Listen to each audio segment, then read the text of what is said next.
Research.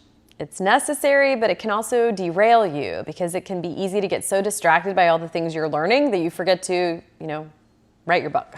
Still, it's important, especially when we're writing about things that we're not experts in. So how do you find the balance between researching effectively while also making progress on your book? Today I'm going to share with you 4 research methods that I recommend for fiction writers. Let's go.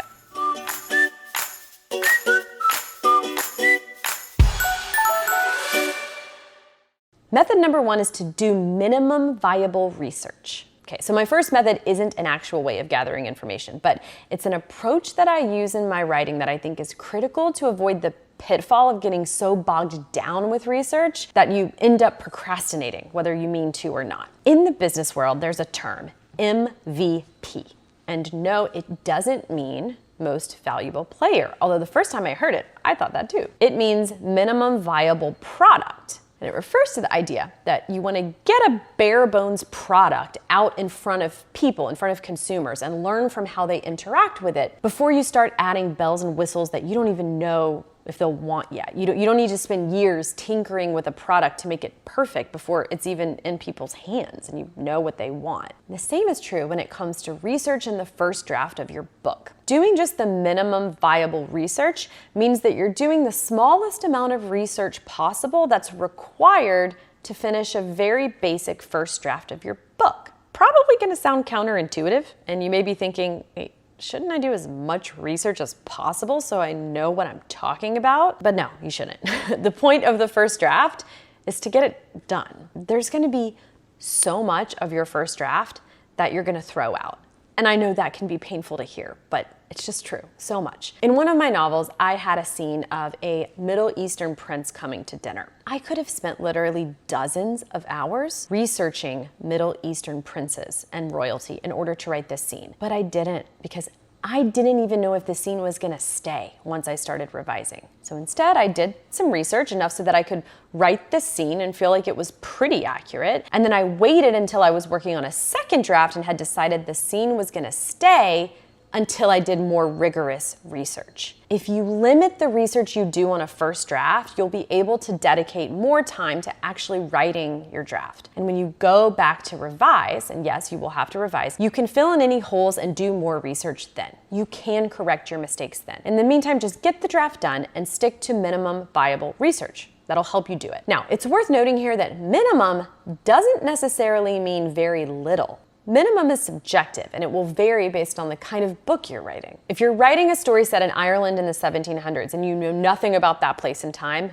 minimum could mean quite a lot. It's also about how much you need to do to get out a first draft. Minimum doesn't necessarily mean a lot or a little, it just means how much you need to do to get out a cohesive first draft. No more, no less.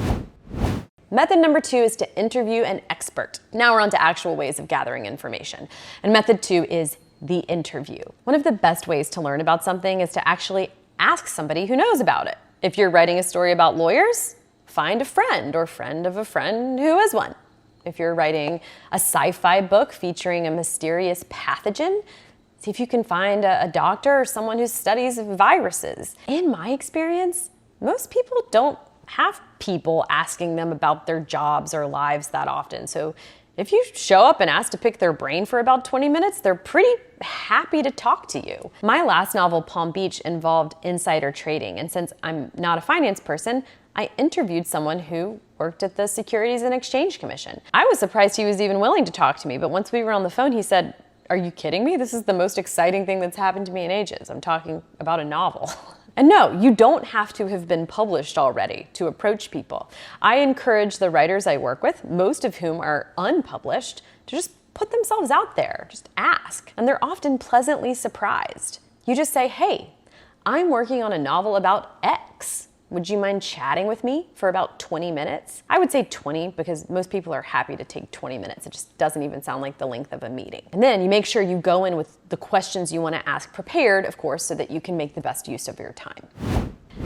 Method number 3 for research is to do the thing yourself. I know this method is not always feasible, but if your story involves something that you can experience yourself, can you just go do it? It may not be the best fit if you're writing about, say, astronauts going to the moon, but hey, maybe you could take a ride on one of those zero gravity plane rides or something to see what it feels like. Or if you're writing about a chef, take some cooking classes. That's what I did when I was writing my first novel, When You Read This. There is a character who is a chef at a high-end restaurant. So I took cooking classes. It was fun. It was a good excuse to do something fun, actually. A writer in my program took a trip down to a town of psychics. Another one followed the circus. Another idea is if something just sounds fun, maybe do it and then decide if you want to write about it. Use writing as an excuse to go take those trapeze lessons you've always wanted to take. In general, I think trying new things is almost never something you regret, and expanding your range of experiences will make your writing and your characters richer. Even if you're not writing about doing trapeze or making a souffle right now, you never know what you'll be inspired to write later. Okay, I have one more method for you. It's my favorite one. But before I share it, I just want to invite you to apply to my program, the Book Incubator. The link is down below this video. It's only 2 questions. It takes under 5 minutes. And if you're writing a book, you'll definitely want to check it out. Now back to the video. Research method number 4 is to compartmentalize your work. Okay, the last research method I shared with you is an important technique for tackling research for a book. But this is about compartmentalizing and separating writing time and research time. We don't want you to get distracted from writing your book because you have fallen down a research wormhole. And to keep this from happening, I like to separate my writing time from my research time. While working on my draft, if I hit a part where I feel like I need to research something before I write that section, I'll just put in a placeholder, just a note, so I know to go back to it when I'm done writing for the day and do the necessary research that I need to do. For people who type their drafts, you can mark these sections with the letters TK, 2 letters that don't ever really appear next to each other in English, so that when you use the find and search text function later, you can quickly jump to your placeholder sections instead of just scrolling through your draft looking for them. Whatever system works for you, I recommend keeping separate designated times for writing and research, so you can keep up your writing momentum while also making time to fill in those blanks. My most creative time is in the mornings, so I make that sacred writing time when I'm actually working on a book. And then I do my research in the afternoons when my brain is more fried and I don't have to be creative. This works really well for me. I recommend doing something similar, saving your best time of day for writing and carving out time then if you can. Now, I know we all have work and life and whatnot, but if at mornings you're best, maybe you can sneak away for 30 minutes before breakfast or right when you sit down at your desk. What can you pull off? If you made it this far in the video, I'm guessing that you're writing a book or you want to write a book. And if so, I would love to hear from you, because when I'm not writing, my mission in life is to help writers write their dream books. I love it. I live for it. If you're curious to know more, I have a free video walking you through my exact process for writing a book.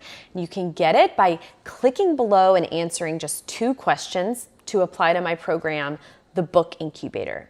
You can get the video whether you join or not, no pressure to enroll. So just click below to tell me a little bit about you and your book or your book idea. I'm so excited to hear from you.